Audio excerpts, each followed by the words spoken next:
Yunus 2 ayat 7.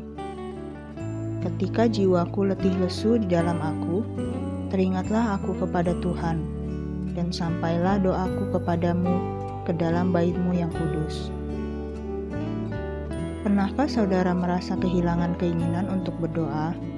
Percaya atau tidak, saudara tidak sendirian. Seringkali ada hal-hal yang terjadi di dalam kehidupan kita yang dapat memadamkan kehidupan doa kita.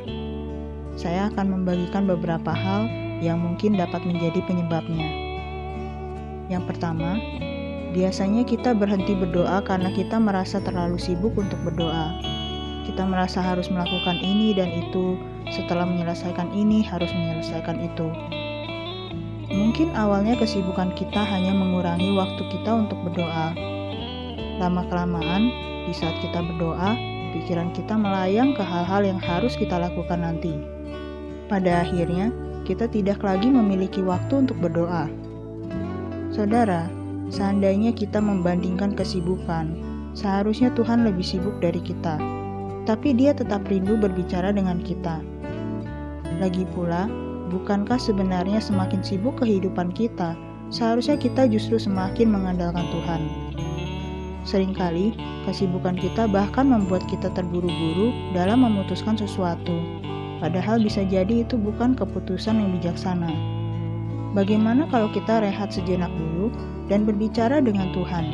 Rasanya itu ide yang baik, bukan? Yang kedua, kita berhenti berdoa karena kita merasa kecewa kepada Tuhan atau kepada manusia. Mungkin ada hal-hal yang mengganjal di dalam hati kita seperti, dulu saya sudah pernah berdoa, tapi sepertinya tidak dijawab. Jadi untuk apa berdoa lagi? Atau seandainya saja dulu Tuhan mengabulkan doa saya, pasti hidup saya tidak seperti ini. Saya merasa Tuhan tidak adil. Atau, tuh, lihat aja si A. Kalau berdoa pasti luar biasa rohani, tapi kelakuannya luar biasa minus. Jadi buat apa berdoa? Saudara, pernahkah saudara dengan rendah hati membawa segala kekecewaan saudara di bawah kaki Tuhan?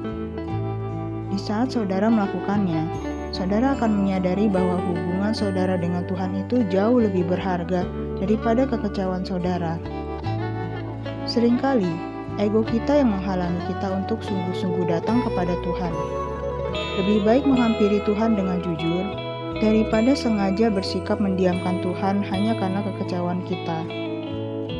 Mari datang kepada Tuhan dan memohon pemulihan atas segala kekecewaan kita. Tidak ada kata terlambat selama kita masih hidup. Yang ketiga, kita berhenti berdoa karena kita merasa tidak layak di hadapan Tuhan.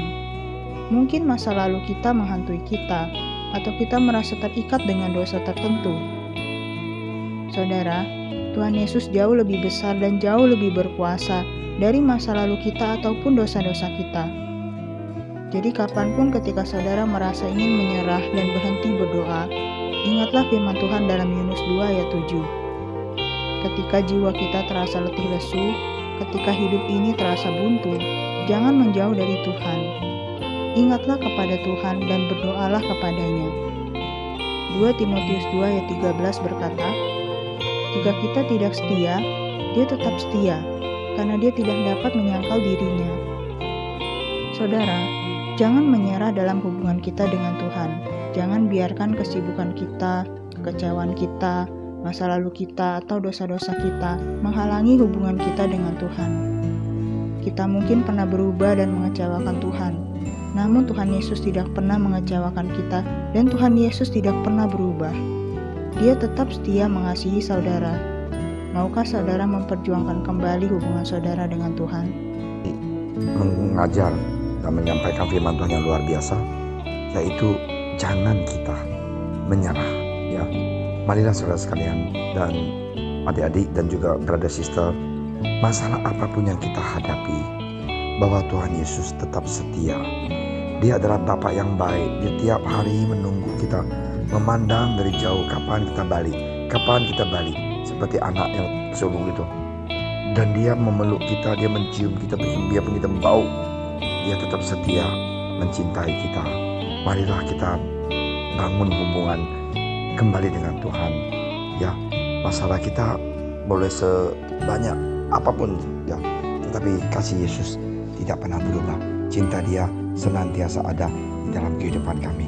Mari kita buka hati kita berdoa, biar Tuhan ikut campur tangan dalam kehidupan kita supaya menghadapi setiap masalah di dalam pandemi 19 ini. Mari kita sama-sama berdoa.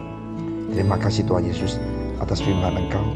Tuhan, mengajarlah kami Tuhan, supaya kami bisa mau mempunyai kerinduan untuk mau datang berdoa, berkomunikasi dengan Engkau, berbicara dengan Engkau.